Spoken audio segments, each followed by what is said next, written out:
ওই তুই সকাল সকাল উঠেই খাবারগুলো গিফটেছস, হ্যাঁ? এগুলো আমি রাখছিলাম দুপুরের জন্য। দুপুর বেলা কি খাবো? এদিকে বাসার মধ্যে একটু চাল নাই, ডাল নাই, কোনো কিচ্ছু নাই। এই তুই কি মনে করছিস আমি আমার বাপের বাড়ি থেকে এনে তোর খালি খাওয়ামু? হ্যাঁ, এত সস্তা না। চোখটা না। তুমি এগুলো কি বলতেছো নদী? কি বলতেছি তুই বুঝোস না? 5 মাস ধরে চাকরি বাকরি ছেড়ে আমার বাপের বাড়ির টাকায় চলতেছস। তোর ভাব সাথ দেখে তো মনে হয় যে তুই আগামী 30 বছর অন্যের টাকায় চলবি। তুমি সবকিছু জেনে শুনে তারপরে আমার সাথে এইভাবে কথা বলছো? এইভাবে বলবো না তো কি কোলে বসে বলবো? হ্যাঁ, তুই কি চাস তোর আমি সারা জীবন আমার কোলে বসে খাওয়াই? আমি তো চেষ্টা করছি নদী। এটা তো চেষ্টা না, এটা হলো তোর নাটক। এইসব নাটক বাদ দিয়া রিক্সা নিয়ে বেরোলো তো প্রতিদিন 300-400 টাকা ইনকাম হয়। এই নবাবী ভাব বাদ দে আর যা রিক্সা নিয়ে বেরো। ধর বাজারের ব্যাগ আর যা বাজারে যা। তুই আজকে বাজার না করে বাসায় ঢুকবি না, আমি বলে দিলাম। আমার কাছে তো টাকা নেই। টাকা আছে নাকি নাই এটা তো আমার দেখার বিষয় না। চুরি করবি না ডাকাইতি করবি, কিভাবে বাজার করবি এটা তোর ব্যাপার। বিনলে তুই এই বাসায় ঢুকবি না। যা বাজার করে নিয়ে আয়, যা। কি ব্যাপার দৌড় দিতেছে কেউ? আসসালামু আলাইকুম চাচা, ভালো আছেন? ওয়ালাইকুম সালাম। আরে আছি তো ভালো, কিন্তু সমস্যা তো একটাই, আর ওই সমস্যা হলো তোমরা। কি সমস্যা চাচা? শুইনা মনে হইতেছে আকাশ থেকে পড়লা। এক বোতল দুধের মধ্যে যদি 1 ফোঁটা কেরোসিন পড়ে না, তখন আর দুধ থাকে না, পুরাটা নষ্ট হয়ে যায়। এই যে আমার বাড়িটা দেখতেছো, পুরা বাড়িটা হইলো একটা বোতল, আর এখানে যে ভাড়াটিয়া গুলো থাকে, ভাড়াটিয়া গুলো হইলো দুধ। আর ওই দুধের মধ্যে তুমি ওই লাগে কেরোসিন। কোন নিয়ম নীতির তোয়াক্কা করতেছো না তুমি। চাচা আসলে হয়েছে কি, আমি আপনাকে আসল নকলের পরে আমি তোমার কাছে কয় মাসের ভাড়া পাই? আচ্ছা 3 মাসের। আমার এইবার বলো তো যে 3 মাস বাড়ি ভাড়া পাবে, এই ভাড়া পাইও কোনো ভাড়াটিয়ারে কোনো বাড়িওয়ালা রাখবে? তোমার কাজকর্ম দেখে তো মনে হইতেছে তুমি তোমার নিজের বাবার বাড়িতে থাকতেছো। আর নাহলে এটা সরাইখানা, ভাড়া দিতে এত তাল বাহানা করতেছো কে? আমি তাল বাহানা করছি না, আসলে অনেক সমস্যার ভিতরে আছি। অনেক সময় দেন, আমি আপনার সব ভাড়া দিয়ে দিব। তোমার মতো একটা জোয়ান পোলা, এমন একটা পোলার অর্থনৈতিক সমস্যা আছে, এটা একটা শুনলে একটা হাস্যকর লাগে না? হাস্যকর। নিজের শরীরে ওজন না বাড়া, পয়সার ওজন বাড়াও, পয়সার ওজন। আমার বাড়ি ভাড়া দেওয়ার নাম নাই, আর তুমি বাজার করতে যাইতাছো, উটানি তো বিয়া ঠিকই করতেছো। জি হ্যালো, জি আমি রানা বলছিলাম। Thank you so much. জি জি অবশ্যই অবশ্যই।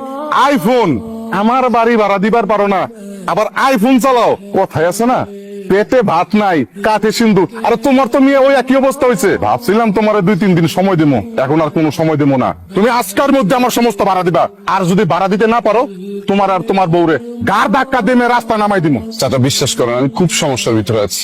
এই মাসের ভিতরে আমি আপনার ভাড়া দিয়ে দিব, আর একটা আমার সময় দেন আমাকে। আপনি তো আমার বাবার মতো, আপনিই বলেন আমার মতো একটা বেকার ছেলেকে কে টাকা ধার দিবে? আর আজকে তো আমার কাছে কোনো টাকা নেই। তোর সিরা ভিজবে না, টাকা কই পাবা মানে? এই যে আইফোন, এই আইফোনটা বিক্রি করলে 6 মাসের ভাড়া উঠবো। 6 মাসের মধ্যে তুমি 3 মাসের ভাড়া আমারে দিবা, আর 3 মাসের ভাড়া তোমার কাছে রাখবা। আপু, আপু, আরে তোমরা কেমন আছো? কেমন আছো আশা? আলহামদুলিল্লাহ ভালো। তোমরা এত সকাল সকাল এখানে? ক্লাস শেষে স্যারের বাসায় গেছিলাম, নোট আনতে যাবো, কিন্তু বাইরে যে এত গরম আর তেষ্টাও পেয়েছে, কিছু কারণ আর তোমার বাসার সামনে দিয়ে তো যাচ্ছিলাম, তাই ভাবলাম যে তোমার বাসা দিয়ে একটু পানি খেয়ে ঠান্ডা হয়, আর তোমার মিষ্টি মুখটা দেখে তারপরে চল। আসছো, ভালো করছো, বসো তোমরা, আমি একটা ব্যবস্থা করছি। এই নাও পানি, ঠান্ডা ঠান্ডা পানি, পানি খাও। তারপর বলো তোমার পড়াশোনার কি অবস্থা? এই তো যাচ্ছে। আচ্ছা আপু, তোমার রান্নাঘর থেকে শব্দ আসতেছে, যাও তো দেখো তো কি পড়ছে। হ্যাঁ, রান্না করে হ্যাঁ হ্যাঁ, বিড়াল টিড়াল আসলো কিনা? তুই একটু থাক, আমি একটু আসতেছি। আপু, তোমার বুদ্ধি কি লোপ পেয়েছে? আমার সাথে আমার বান্ধবী আছে, আর তুমি কেন সামান্য এক গ্লাস পানি নিয়ে আসছো? যাও নাস্তার ব্যবস্থা করো। নাস্তা?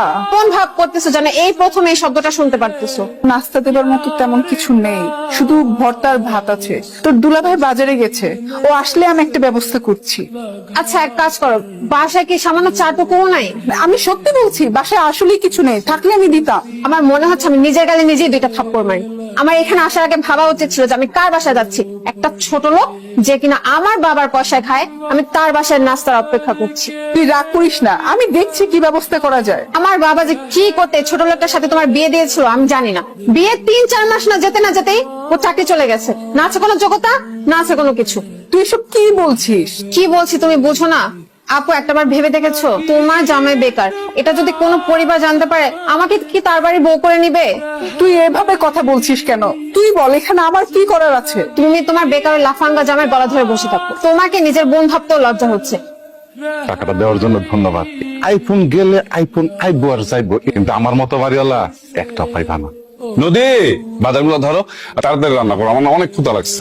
পারবো না। পারবে না মানে? এই আমি কি তোমার দাসী বান্ধি নাকি, হ্যাঁ, যে তোমাকে 3 বেলা রেঁধে বেড়ে খাওয়াবো? নিজেরটা নিচে করে খাও, যাও। তোমার সমস্যা কি? সবসময় সিঙ্গারা গরুর মতন এরকম খোঁচা মেরে কথা বলো কেন? হ্যাঁ? আচ্ছা তুমি যা বলো তাই তো আমি শুনি, তাই না? তারপর তুমি আমার সাথে কেন এরকম ব্যবহার করো বলো তো? আমি না জানতে চাই, বলো।